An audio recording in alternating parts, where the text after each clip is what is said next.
అయోధ్యలో రామమందిర నిర్మాణం కోసం 1989లోనే భూమి పూజ జరిగింది. కానీ అనేక రాజకీయ పార్టీలు, ప్రభుత్వాలు అడ్డంకులు సృష్టించడం వల్ల, కోర్టులో కేసెస్ చాలా ఉండటం వల్ల, ఇలా చాలా కారణాల వల్ల మందిర నిర్మాణం అనేది ప్రారంభం కాలేదు. ఇలా ఎన్నో అడ్డంకులను తట్టుకున్న మన రామమందిర నిర్మాణం 31 ఏళ్ల తరువాత ప్రధానమంత్రి శ్రీ నరేంద్ర మోడీ గారి సమక్షంలో 2022 ఆగస్టు 5న మళ్లీ భూమి పూజ జరిగింది. అప్పుడు మోదీ గారు జనవరి 2024లోగా రామమందిరం పూర్తవుతుందని అన్నారు. రామభక్తులు తమ ఆరాధ్య దైవమైన రాముడిని దర్శించుకుంటారని కూడా అన్నారు. అయితే ఈ రామమందిరం రామజన్మభూమి అయిన అయోధ్యలో రామమందిరం కట్టడం కోసం హిందువులు 500 ఏళ్లు పోరాడాల్సి వచ్చింది. చివరికి రామమందిర నిర్మాణానికి మార్గం ఏర్పడింది. ఇలా ఎన్నో ప్రజా పోరాటాలు కూడా చాలానే జరిగాయి.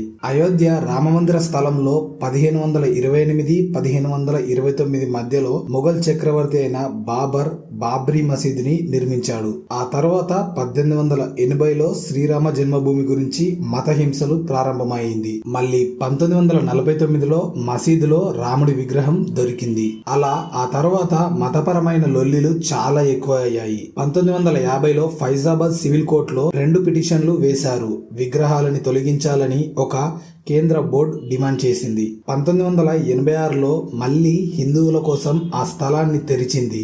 ఇక ఆ తర్వాత 1992లో బాబ్రీ మసీద్ డిసెంబర్ 6, 2010న కూల్చివేయబడింది. తర్వాత అలహాబాద్ హైకోర్టు 3 మార్గాల విభజనను నిర్ణయించింది. అవేంటంటే సున్నీ రూఫ్ బోర్డ్ మరియు రామ్లల్లా మధ్య వివాదాస్పద స్థలమని ఆ ప్రాంతాన్ని పేర్కొంది.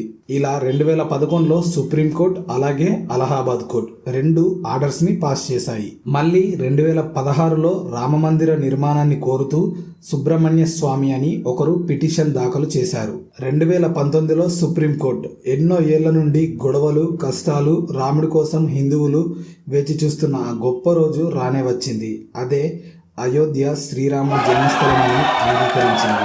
దాంతో శ్రీరామ జన్మభూమి తీర్థక్షేత్ర ట్రస్ట్కి 2.77 ఎకరాల వివాదాస్పద భూమిని, అలాగే ప్రత్యామ్నాయ స్థలంగా సున్నీ బోర్డుకి 5 ఎకరాల భూమిని ఇవ్వాలని ప్రభుత్వాలను ఆదేశించింది. 2020లో భూమి పూజ చేసిన ప్రధాని నరేంద్ర మోడీ గారు తీర్థక్షేత్ర ట్రస్ట్కి రామ జన్మభూమికి యజమాని. ఈ వీడియో మీకు నచ్చిందని అనుకుంటున్నాను. వీడియో నచ్చితే ఇంకొన్ని వీడియోస్ ఈ టాపిక్ మీద చేస్తాను.